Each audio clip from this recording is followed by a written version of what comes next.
guys, nililinis nila yung pinakaano ng jumping ski.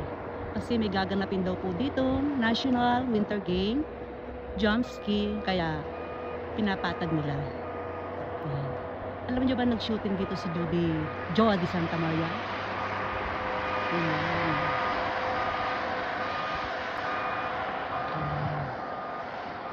Ang galing, no? Ang galing ng paglinis nila, guys.